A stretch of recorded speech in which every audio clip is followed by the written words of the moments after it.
తాకట్లో ఉన్న బంగారాన్ని విడిపించి ఆ రోజున మార్కెట్ ధర కట్టి మిగిలిన డబ్బును మీకు అందిస్తుంది కొమ్మూరి గోల్డ్. అంతులేని కథ గురించి చాలా మాట్లాడాలి. అయితే నా పర్సనల్ ఎక్స్పీరియన్స్ ఒకటి చెప్తాను. చెప్పండి. కొంత వయసు వచ్చిన తర్వాత మణిరత్నం గారి సినిమాలని ఆరాధించడం మొదలుపెట్టాను. అవును. యువ అని ఒక సినిమా ఉంటుంది. అవును. దాంట్లో కథ ఒక దగ్గర స్టార్ట్ అవుద్ది. 3 క్యారెక్టర్లు ఉంటాయి. కథ జరిగి మళ్ళీ ఎక్కడైతే ఫస్ట్ క్యారెక్టర్ స్టార్ట్ అయిందో రెండో క్యారెక్టర్ మళ్ళీ అక్కడికి వచ్చి ఆ క్యారెక్టర్ స్టార్ట్ అవుద్ది. Okay, good. అంటే స్క్రీన్ ప్లేకి ఒక ఫుల్ఫిల్నెస్ లాగా ఉంటుంది అనమాట అది. అవును, ఆయన గొప్ప దర్శకుడు ఆయన. అప్పటికి నాకు బాలచంద్ర గారి సినిమాకి తెలియదు సార్. ఓకే. అంటే నేను ఇంకా సినిమా లోతుల్లోకి వెళ్ళలేదు. అప్పుడప్పుడు చూస్తున్నాను. Okay okay. ఆ స్క్రీన్ ప్లే చూసి అబ్బా ఇలాంటి ఒక స్క్రీన్ ప్లే ఉంటుందా, కథను చెప్పే విధానం ఇలా ఉంటుందా అని చెప్పి చాలా ముచ్చటపడ్డా, చాలా ఆనందపడ్డా. Okay, very good. మణిరత్నం గారిని అడ్మైర్ చేయడం స్టార్ట్ వెరీ చేశాను. గుడ్. కానీ కొంత వయసు వచ్చిన తర్వాత అంతులేని కథ చూసా. ఫస్ట్ షాటు తల్లి కూతురికి బాక్స్ ఇస్తే అమ్మ ఆఫీస్కి వెళ్ళి వస్తాను అంటది. సినిమా అంతా అయిపోయిన తర్వాత అదే తల్లి మళ్ళీ అదే బాక్స్ ఇస్తే అమ్మ ఆఫీస్కి వెళ్ళి వస్తాను అంటది. అయిపోయింది. Very good, very good. అంటే 50 ఏళ్ల క్రితం ఈ స్క్రీన్ ప్లే రాశారా? అవునండి. ఇది కథాపరంగా అయితే సుజాత గారని ఒక రైటర్ తమిళ్లో. సార్ తెలుసు సార్. సుజాత గారు అంటే అది పెన్ నేమ్ యాక్చువల్గా. సార్ జంటే ఆయన సుజాత అనే పేరు పెట్టి శంకర్ గారి సినిమాలో కూడా వర్క్ చేశారు, రాసేవారు. అవును. అయితే ఆయన స్క్రీన్ ప్లే కథ, మెయిన్ కథ మాత్రం ఆయన ఇచ్చారు. సార్ స్క్రీన్ ప్లే అంతా చేసింది బాలచంద్ర గారు. సార్ బాలచంద్ర గారి స్క్రీన్ ప్లే అంటేనే పాత్ర ప్రధానంగా ఉంటుంది. సెంట్రల్ ఆఫ్ ఐడియా కంటే కూడా సజీవంగా ఉంటాయి పాత్రలు. అందుకనే వాళ్ళతో చేయించుకోవడం కానీ అవన్నీ ఆయన కరెక్ట్గా ఉండబట్టి ఆ పాత్రలన్నీ కలిస్తే ఒక మంచి కథ అవుతుంది. ఫర్ ఎగ్జాంపుల్ అంతులేని కథ ఉందంటే ప్రతి పాత్ర ఒక ఇంపార్టెంట్ పాత్రే. ఎవరు ఎక్కువ ఎవరు తక్కువ అని చెప్పడం కష్టం. అవును. చివరిగా అతి చిన్న పాత్ర వేసే కమల్ హాసన్ గారు కూడా గెస్ట్ అపీరెన్స్ చేస్తే అది కూడా ఒక పెక్యులర్ క్యారెక్టర్ లాగా తయారైంది. ఇక రజనీకాంత్ గారి గురించి చెప్పక్కర్లేదు. ఆ సినిమాలో అద్భుతం. జయప్రదకి అన్నయ్యగా నటించాడు, తాగుబోతుగాను, మళ్ళీ మారిన తర్వాత మంచి మనిషిగాను. తీరా మంచి మనిషి అయిన తర్వాత ఆయన డెత్ వస్తుంది. సో అలాగా క్లైమాక్స్కి వెళ్ళే కొద్దీ సినిమా అది నిజంగానే క్లైమాక్స్ పరాకాష్ట లాగా అలాగ పీక్ వెళ్ళిపోయింది సినిమా. నేను ఒక్కో క్యారెక్టర్ గురించి అడుగుతాను సార్. చెప్దాము. అసలు ఇది పార్ట్ 1 పార్ట్ 2 కూడా తీస్తారని చాలా ఎక్స్పెక్ట్ చేశారు జనం కూడా. ఎండింగ్ కూడా అలాగే ఉంటుంది. ఎండింగ్ కూడా అలాగే, అన్ఎండింగ్ స్టోరీ. అందుకే అంతులేని కథ అని టైటిల్ పెట్టారు. ఆత్రేయ గారే పెట్టారు టైటిల్. మహారచయిత ఆయన, టైటిల్ ఆయనే పెట్టాడు. పైగా తెలుగు స్క్రిప్ట్ అంతా కూడా అన్ని డైలాగ్స్ ప్లస్ ఆల్ సాంగ్స్. సినిమాలో ఉన్న అన్ని పాటల్ని ఆత్రేయ గారి కలంతోనే వచ్చినాయి. ఆయన అద్భుతమైన సాంగ్స్ రాశారు. దానికి ఎంఎస్ విశ్వనాథన్ గారు గొప్పగా మ్యూజిక్ తీశారు. ఇక బాలు గారు, జానక్ గారు, యేసుదాస్ గారు. యేసుదాస్ గారు పాడిన పాట కూడా అద్భుతమైన పాట. దేవుడే ఇచ్చాడు వీధి ఒకటి అనే సాంగ్ రజనీకాంత్ గారు పిక్చరైజ్ చేశారు. అలాగే ఇక తాళిగట్టు శుభవేళ మెడలో కళ్యాణమాల అనే పాట అయితే నా పాట, నేను నటించిన పాట. బాలుగారు స్వరం నుంచి వచ్చింది. నిజంగా నాకు తొలి చిత్రంలోనే బాలుగారు సోలో సాంగ్ పట్టం, అది అంత పెద్ద హిట్ అవ్వడం. ఇప్పటికీ ఆ పాట ఎవరు మర్చిపోరండి. 50 ఏళ్ళైనా కూడా కొత్త పాట విన్నట్టే ఉంటుంది. ఆబాల గోపాలానికి చిన్నపిల్లల దగ్గర నుంచి పెద్దవాళ్ళ వరకు అందరికీ కూడా మనోరంజకంగా ఉంటుంది. మంచి విషయం చెప్పినట్టు ఉంటుంది. అవును, చాలా సెంటిమెంట్ కూడా ఉంది ఆ పాటలో. ఒక్కసారి ఆ పాటలు ఉండే తెలిసిపోతాం. తాళి కట్టు శుభవేళ మెడలో కళ్యాణమాల, ఏనాడు ఏ జంటకో రాసి ఉన్నాడు విధి ఎప్పుడో,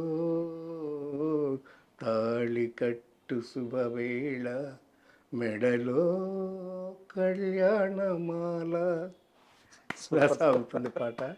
అద్భుతం. నేను సింగర్ని కాదనుకోండి, బట్ ఆ సినిమాలో మీరే కదా సింగర్. ఆ అంటే సినిమాలో నేను నటించాను. ఆ సినిమా గురించి మాట్లాడేటప్పుడు సార్ మీ పాత్ర గురించి తీసుకుంటే సినిమా మొత్తం మీద సరిత క్యారెక్టర్ని ఒక పులిలాగా చూపించారు. అవును, కానీ మీరు గమనించారా సినిమాలో సరిత కాస్త నవ్వుతూ మాట్లాడేది ఒక్క మీ క్యారెక్టర్తోనే. Correct correct. ఆఖరికి తను ప్రేమించిన వ్యక్తితో కూడా స్ట్రిక్ట్గానే ఉంటారు, గట్టిగానే మాట్లాడుతుంటారు. అత్తగారి ఇంటికి వెళ్తే అత్తగారితో కూడా అలాగే మాట్లాడతారు. మాట్లాడుతుంది. అంటే సరిత పాత్రకి మాస్క్ లేకుండా ఒక అమ్మాయి ఎలా అలా ఉండేది ఒక్క మీ దగ్గర మాత్రమే. అద్భుతమైన స్నేహం ఉంటుంది ఆ పాత్రతో, అవును, ఇండైరెక్ట్గా చాలా గోపాల్ పాత్రతో. గోపాల్ పాత్రతో ఉంటుంది. పైగా చెల్లెలి పెళ్లి ఫిక్స్ అయిన తర్వాత వచ్చి నా దగ్గరకు వచ్చి అడుగుతుంది డాబాలో, అవును గోపాల్ నువ్వు పాట పాడాలి అని అంటే, అప్పుడు నేను అంటాను నాకు సభాయోగమే లేదనుకున్నాను, ఇప్పుడు కళ్యాణ యోగం కూడా లేదు. అంటే నేను ప్రేమించాను, కోర్స్ నాది వన్ సైడ్ లవ్ అనుకోండి, అయినా కూడా నాకు సభాయోగం కల్పిస్తున్నారు, నేను తప్పకుండా పాడతానని చెప్పేసి ఒప్పుకుంటాడు. అండ్ గోపాల్ పాత్ర కాకుండా సరిత గురించి ఎలాగో మాట్లాడుకున్నాము. ఆ సినిమాలో అద్భుతమైన పాత్ర రజనీకాంత్ గారిది. అవునండి. అంటే ఒక తాగుబోతు అన్నగా ఇంటి బాధ్యతలు పట్టించుకోకుండా జులాయిగా తిరుగుతూ ఉండే ఒక పాత్ర. బట్ అంటే ఒక సీన్ ఉంటుంది సార్, భార్య ఇంటికి తాగొస్తాడు, చెల్లెలు తిట్టి తరిమేస్తుంది, బయటికి వెళ్ళి దేవుడే ఇచ్చాడు వీధి ఒకటని పాట పాడుకుంటాడు.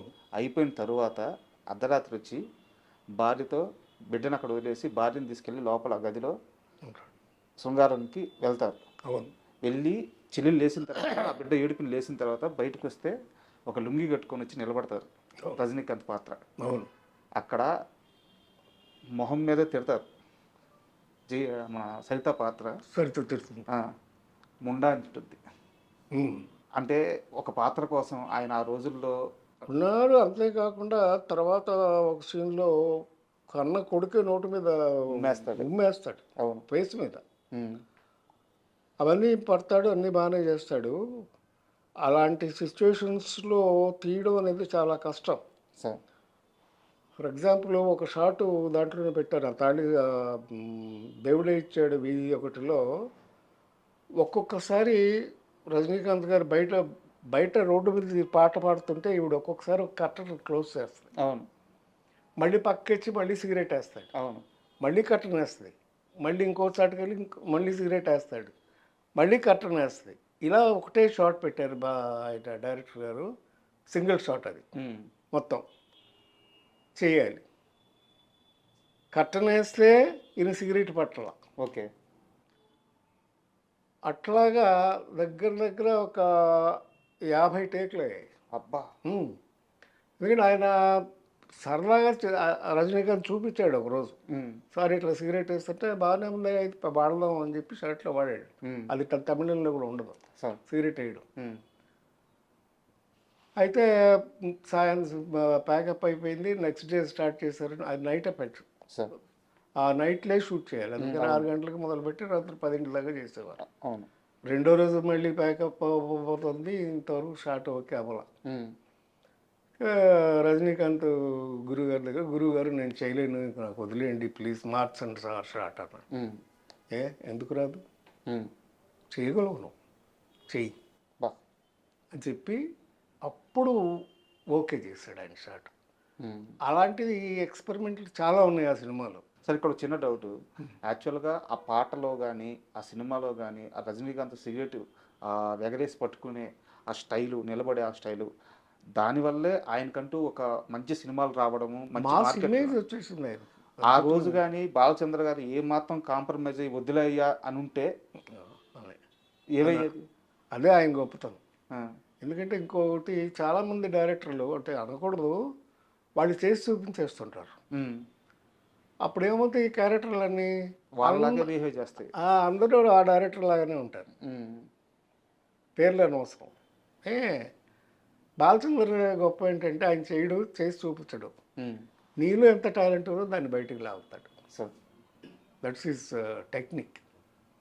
మనం చేసేదాన్ని బట్టి ఇంకా ఇంప్రూవ్ చేస్తాడు. బాగా చేస్తున్నారని ఆయనకి ఇంప్రెషన్ కలిగింది అనుకోండి, ఇంకా ఇంప్రూవ్ చేసి ఇంకా పకడబందీగా తీస్తాడు సినిమా. ఇంకొక షాట్ కరెక్ట్గా గుర్తుంది నాకు దాంట్లో.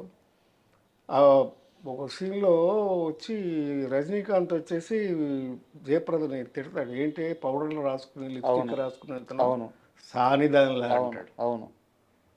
ఒక్కసారి ఆ అమ్మాయి వేసి రే ఏడ్చి నవ్వద్ది తను. నా ఏడ్చి నవ్వి చెప్తుంది, రే నేను ఈ పౌడర్ రాసుకునేది బూడిదరా, ఇది ఉమ్, ఎందుకు రాసుకుంటున్నాను తెలుసా, సంపాదించడం కోసం రాస్తున్నాను. ఉమ్, ఎవరి కోసం చేస్తున్నానో తెలుసా, ఉమ్, చూడరాని పాస్బుక్లు తీసి ఒకటి పడేస్తాను. అవును. ఇది నీ చెల్లెళ్ళు పెళ్లి కోసం, ఉమ్, ఇది నీ గుడ్డి తమ్ముడు కళ్ళ ఆపరేషన్ కోసం, ఇది దీనికోసం. అట్లాగా అందరి పేర్ల డబ్బులు సేవ్ చేస్తున్నాను రా, నా పేరున ఒక్క పాస్బుక్ ఉందేమో చూడు, అవును. చెప్పరా ఏమన్నా ఉంటే, ఉండమోపి ఉమ్, నువ్వు చెప్పేది ఏమిట్రా.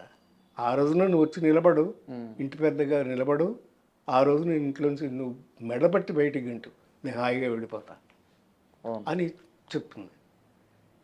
ఈ షాటు అది మళ్ళీ సింగిల్ షాట్ పెట్టారు ఆయన బాలచంద్ర గారు. జనరల్ మంచి పర్ఫార్మెన్స్ ఉంటే ఆయన సింగిల్ షాటే పెడతారు. ఉమ్, ఉమ్, ట్రైలీ మూమెంటు ఆర్టిస్ట్ మూమెంట్ ఏదో రెండే ఉంటాయి. ఒకవేళ ఆర్టిస్ట్ మూమెంట్లో ఉంటే ట్రైలీ ఉండదు, ట్రైలీ మూమెంట్లో ఉంటే ఆర్టిస్ట్ మూమెంట్ ఉండదు. పొద్దున్నే షూటింగ్ మొదలెట్టాము మేము, అంటే అందరం ఉండాలి సెట్లోనే ఉండేవాళ్ళు, అంటే మాకు అందరికి ఫస్ట్ పిక్చర్ అందరికి. సార్ సో అబ్జర్వ్ చేసినట్టు ఉంటుంది, పొద్దున్నే వెళ్ళిపోయేవాళ్ళం, 4ంటికి వెళ్ళిపోతే అందుబాటులో ఉన్నట్టు ఉంటుంది. అందుబాటులో ఉన్నట్టు మాకు అబ్జర్వేషన్ లాగా ఉండేది. Correct correct. అవును. It's a training process almost. Um, పొద్దున్నే మొదలుపెట్టాము షూటింగు, సాయంత్రం అయిపోయింది ప్యాకప్. ఉమ్, మళ్ళీ రెండో రోజు పొద్దున్నే మొదలుపెట్టారు, సాయంకాలం అయిపోయింది ఆల్మోస్ట్ ప్యాకప్.